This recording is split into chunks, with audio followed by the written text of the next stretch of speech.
किसके मन में क्या विचार चल रहा है इसका शब्दशः पता लग जाता है। एक ही जगह बैठे हुए दुनिया की किसी भी जगह की जानकारी पल में ही हासिल की जा सकती है। छठी इंद्री प्राप्त व्यक्ति से कुछ भी छिपा नहीं रह सकता और इसकी क्षमताओं के विकास की संभावनाएं अनंत हैं। यह इंद्री आपकी हर तरह की मदद करने के लिए तैयार है, बशर्ते आप इसके प्रति समर्पित हों। यह किसी के भी अतीत और भविष्य को जानने की क्षमता रखती है। आपके साथ घटने वाली घटनाओं के प्रति आपको सजग कर देगी, जिस कारण आप उक्त घटना को टालने के उपाय खोज लेंगे। इसके द्वारा मन की एकाग्रता, वाणी का प्रभाव व दृष्टि मात्र से उपासक अपने संकल्प को पूर्ण कर लेता है। इससे विचारों का संप्रेषण टेलीपैथिक, दूसरे के मनोभावों को झांक करना, अदृश्य वस्तु या आत्मा को देखना और दूरस्थ दृश्यों को जाना जा सकता है। इस इंद्री के पूर्ण जागृत व्यक्ति स्वयं की ही नहीं दूसरों की बीमारी दूर करने की क्षमता भी हासिल कर सकता है। नमस्कार दोस्तों, आपका स्वागत है हमारे YouTube channel MP basic info पर। आप चैनल पर नए हैं तो चैनल को सब्सक्राइब जरूर करें। वैज्ञानिकों ने अपने अध्ययन में स्पष्ट किया है कि छठी इंद्रिय की बात सिर्फ कल्पना नहीं, वास्तविकता है, जो हमें किसी घटित होने वाली घटना का पूर्वाभास कराती है। यूनिवर्सिटी ऑफ ब्रिटिश कोलंबिया के रॉन रेसिक ने एक अध्ययन कर पाया कि छठी इंद्रिय के कारण ही हमें भविष्य में होने वाली घटनाओं का पूर्वाभास होता है। रेसिक के अनुसार छठी इंद्रिय जैसी कोई भावना तो है, और यह सिर्फ एक एहसास नहीं है, वास्तव में होशो-हवास में आया विचार या भावना है जिसे हम देखने के साथ ही महसूस भी कर सकते हैं, और यह हमें घटित होने वाली बात से बचने के लिए प्रेरित करती है। करीब 1/3 लोगों की छठी इंद्रिय काफी सक्रिय होती है। प्राणायाम सबसे उत्तम उपाय इसलिए माना जाता है क्योंकि हमारी दोनों भौहों के बीच छठी इंद्री होती है। सुषुम्ना नाड़ी के जागृत होने से ही छठी इंद्री जागृत हो जाती है। यही छठी इंद्री है। आप अपनी छठी इंद्री को प्राणायाम के माध्यम से 6 माह में जागृत कर सकते हैं, लेकिन 6 माह के लिए आपको दुनियादारी से अलग होना भी जरूरी है। सुषुम्ना मध्य में स्थित है, अतः जब हमारी नाक के दोनों स्वर चलते हैं तो माना जाता है कि सुषुम्ना नाड़ी सक्रिय है। इस सक्रियता से ही सिक्स्थ सेंस जागृत होता है। इसकी सक्रियता बढ़ाने के लिए निरंतर प्राणायाम करते रहना चाहिए, लेकिन शर्त यह कि उसी के साथ ही यम और नियम का पालन करना भी जरूरी है। इड़ा, पिंगला और सुषुम्ना के अलावा पूरे शरीर में हजारों नाड़ियां होती हैं। उक्त सभी नाड़ियों का शुद्धि और सशक्तिकरण सिर्फ प्राणायाम और आसनों से ही होता है। शुद्धि और सशक्तिकरण के बाद ही उक्त नाड़ियों की शक्ति को जागृत किया जा सकता है। अनुलोम और विलोम प्राणायाम करें। अभ्यास के लिए सर्वप्रथम जरूरी है साफ और स्वच्छ वातावरण, जहां फेफड़ों में ताजी हवा भरी जा सके, अन्यथा आगे नहीं बढ़ा जा सकता। शहर का वातावरण कुछ भी लाभदायक नहीं है, क्योंकि उसमें शोर, धूल, धुएं के अलावा जहरीले पदार्थ और कार्बन डाइऑक्साइड निरंतर आपके शरीर और मन का क्षरण करती रहती है। स्वच्छ वातावरण में सभी तरह के प्राणायाम को नियमित करना आवश्यक है। ध्यान के अभ्यास से भ्रिकुटी के मध्य निरंतर और नियमित ध्यान करते रहने से आज्ञा चक्र जागृत होने लगता है, जो हमारे सिक्स्थ सेंस को बढ़ाता है। कहते हैं कि गहरे ध्यान प्रयोग से यह स्वतः ही जागृत हो जाती है। प्रतिदिन 40 मिनट का ध्यान इसमें सहायक सिद्ध हो सकता है। 40 मिनट के ध्यान में आपको निर्विचार दशा के लक्ष्य को प्राप्त करना होता है।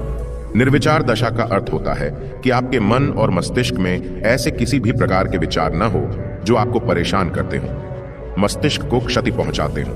हमारे मन और मस्तिष्क में एक साथ असंख्य कल्पना और विचार चलते रहते हैं। इससे मन मस्तिष्क में कोलाहल सा बना रहता है। हम नहीं चाहते हैं, फिर भी यह चलता रहता है। आप लगातार सोच सोचकर स्वयं को कम और कमजोर करते जा रहे हैं। ध्यान अनावश्यक कल्पना व विचारों को मन से हटाकर शुद्ध और निर्मल मौन में चले जाना है। जब आप यह स्थिति प्राप्त कर लेते हैं तो स्वतः ही आपकी छठी इंद्री जागृत हो जाती है। कैसे करें ध्यान? भ्रिकुटी पर ध्यान लगाकर निरंतर मध्य स्थित अंधेरे को देखते रहें और यह भी जानते रहें कि श्वास अंदर और बाहर हो रही है। मौन ध्यान और साधना मन और शरीर को मजबूत तो करती ही है, मध्य स्थित जो अंधेरा है वही काले से नीला और नीले से सफेद में बदलता जाता है। सभी के साथ अलग अलग परिस्थितियां निर्मित हो सकती हैं। मौन से मन की क्षमता का विकास होता जाता है, जिससे काल्पनिक शक्ति और आभास करने की क्षमता बढ़ती है। इसी के माध्यम से पूर्वाभास और साथ ही इससे भविष्य के गर्भ में झांकने की क्षमता भी बढ़ती है। यही सिक्स्थ सेंस के विकास की शुरुआत है। अंततः हमारे पीछे कोई चल रहा है या दरवाजे पर कोई खड़ा है, इस बात का हमें आभास होता है। यही आभास होने की क्षमता हमारी छठी इंद्री के होने की सूचना है। जब यह आभास होने की क्षमता बढ़ती है तो पूर्वाभास में बदल जाती है। मन की स्थिरता और उसकी शक्ति ही छठी इंद्री के विकास में सहायक सिद्ध होती है। सेल्फ हिप्नोटिज्म से मेस्मेरिज्म या हिप्नोटिज्म जैसी अनेक विद्याएं इस छठी इंद्री को जागृत करने का सरल और शॉर्टकट रास्ता है, लेकिन इसके खतरे भी हैं। हिप्नोटिज्म को सम्मोहन कहते हैं। सम्मोहन विद्या को ही प्राचीन समय से प्राण विद्या या त्रिकाल विद्या के नाम से पुकारा जाता रहा है। आत्म सम्मोहन को सेल्फ हिप्नोटिज्म कहते हैं। आत्म सम्मोहन की शक्ति प्राप्त करने के लिए अनेक तरीके इस्तेमाल किए जाते हैं। आदिम आत्म चेतन मन ही है सिक्स्थ सेंस। मन के कई स्तर होते हैं, उनमें से एक है आदिम आत्म चेतन मन। आदिम आत्म चेतन मन न तो विचार करता है और न ही निर्णय लेता है। उक्त मन का संबंध हमारे सूक्ष्म शरीर से होता है। यह मन हमें आने वाले खतरे का संकेत या उक्त खतरों से बचने के तरीके बताता है। रोग की पूर्व सूचना इस मन से ही प्राप्त होती है, किंतु व्यक्ति उसे समझ नहीं पाता है। यही सिक्स्थ सेंस है, अर्थात पूर्वाभास हो जाना। यह मन लगातार हमारी रक्षा करता रहता है।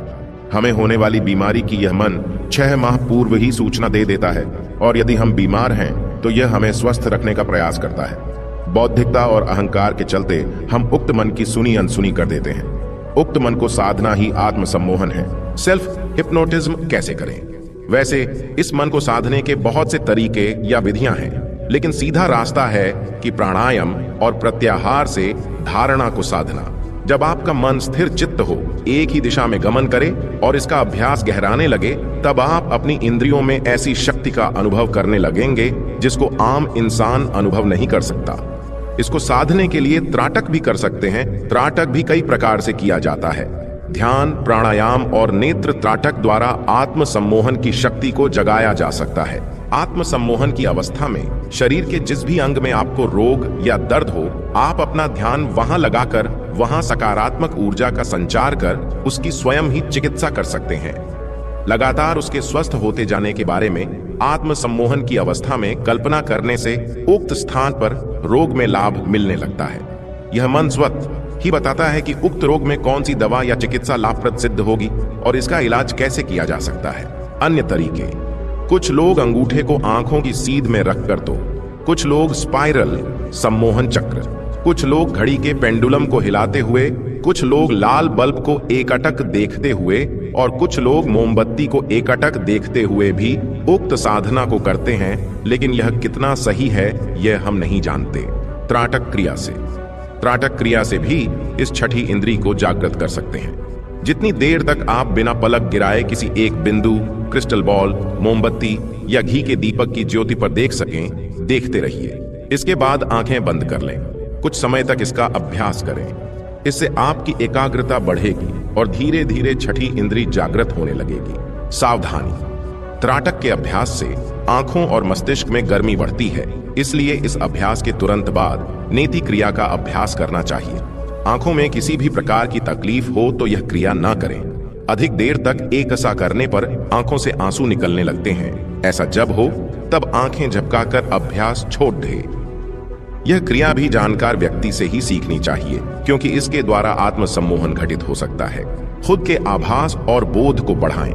यदि हमें इस बात का आभास होता है कि हमारे पीछे कोई चल रहा है या दरवाजे पर कोई खड़ा है, तो यह क्षमता हमारी छठी इंद्री के होने की सूचना है। आंतरिक संकेत को सरल रूप में पूर्वाभास भी कहा जा सकता है। इस संकेत के माध्यम से कोई व्यक्ति किसी घटना के होने से पूर्व ही उसके बारे में जान लेता है, अथवा किसी घटना के दौरान ही उसे इस बात का आभास हो जाता है कि इसका परिणाम क्या होने वाला है। त्वरित निर्णय लेने वाले कई लोग, आग बुझाने वाले दल के सदस्य, इमरजेंसी मेडिकल स्टाफ, खिलाड़ियों, सैनिकों और जीवन मृत्यु की परिस्थितियों में तत्काल निर्णय लेने वाले कई व्यक्तियों में छठी इंद्री आम लोगों की अपेक्षा ज्यादा जागृत रहती है। कोई उड़ता हुआ पक्षी अचानक यदि आपकी आंखों में घुसने लगे तो आप तुरंत ही बगैर सोचे ही अपनी आंखों को बचाने लग जाते हैं। यह कार्य भी छठी इंद्री से ही होता है। ऐसा कई बार देखा गया है कि कई लोगों ने अंतिम समय में अपनी बस, ट्रेन अथवा हवाई यात्रा को कैंसिल कर दिया और वे चमत्कारिक रूप से किसी दुर्घटना का शिकार होने से बच गए। जो लोग अपनी इस आत्मा की आवाज को नहीं सुन पाते, वह पछताते हैं। घटनाओं पर पछताने की जगह व्यक्ति को अपनी पूर्वाभास की क्षमता को विकसित करना चाहिए, ताकि पछतावे की कोई स्थिति उत्पन्न ही न हो। यदि आप अपने इस एहसास या बोध पर गहराई से ध्यान देने लगेंगे, तो आपको पता चलेगा कि आप पहले की अपेक्षा अब अच्छे से पूर्वाभास करने लगे हैं। जैसे जैसे अभ्यास गहराएगा, आपकी छठी इंद्री जागृत होने लगेगी। आप अपने एहसास को बढ़ाते जाएं। जब यह आभास होने की क्षमता बढ़ती है, तो पूर्वाभास में बदल जाती है।